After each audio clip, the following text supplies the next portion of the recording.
আসসালামু আলাইকুম গাইস, সবাই কেমন আছেন? আজকে আপনাদেরকে দেখাবো আমি কাজের ফাঁকে ফাঁকে কিভাবে আপনার সবজি বাগান করেছি এবং কি কি সবজি করেছি আজকে দেখাবো। এই যে এগুলো দেখতেছেন, এগুলো হচ্ছে আপনার পুদিনা পাতা। এগুলো আপনার সামনে রমজান আসতেছে তো ইফতারের সাথে দেওয়া হয়, এগুলা দিলে ভালো লাগে খেতে। আর এগুলো হচ্ছে আপনার টমেটো, দেখুন কি সুন্দর টমেটো পাইকা গেছে, দেখুন খাওয়া শেষ অনেকগুলা, দেখুন। আর এগুলো টমেটো আপনার এখনো ধরে নাই, মোটামুটি ফুল ফলাইছে, ধরবে। ফুল ধরেছে কিন্তু এখনো টমেটো ধরে নাই, তবে টমেটো ধরবে সামনে। এই যে হচ্ছে আপনার সিম গাছ, আর পাশে হচ্ছে আপনার পাহাড়, দেখুন। এই যে আপনার পাহাড় দেখছেন, কত উঁচু উঁচু পাহাড়, কিন্তু আপনার হয়তো জঙ্গলের কারণে দেখা যায় না। তো আপনাদেরকে আরো কিছু দেখাবো, তো চলুন দেখাই। এই যে টমেটো পাকে গেছে, দেখুন বড় বড় টমেটো। এ হচ্ছে আপনার আপনার পুদিনা পাতা, এগুলা রমজানের জন্য করা হয়েছে আর কি। তো দেখুন এইখানেও আপনার অন্য কিছু লাগানো হবে, আপনার পালং শাক লাগানো হবে, যেহেতু সামনে রমজান, সেই জন্য ওগুলো পরিষ্কার করে রেখে দিছি। পালং শাক লাগানো হবে সামনে, সেই জন্য রেডি করে রেখে দিছি।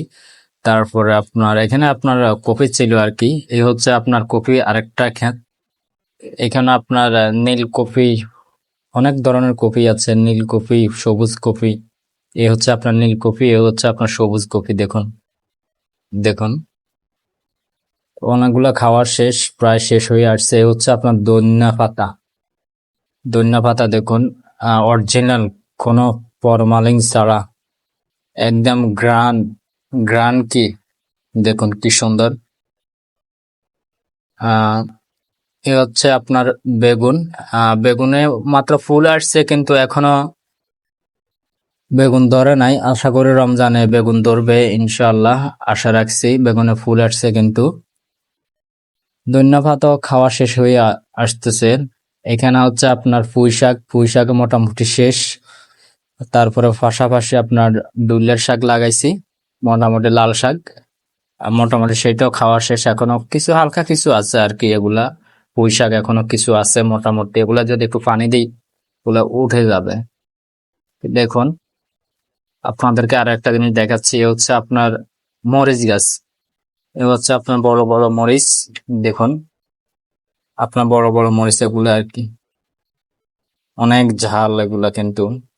তো যদি ভিডিওটা ভালো লাগে অবশ্যই ভিডিওটা শেয়ার করে দিবেন, অন্যকে দেখার সুযোগ করে দিবেন। আর ভিডিওটা কেমন হয়েছে অবশ্যই আপনারা আমাকে কমেন্ট করে জানাবেন।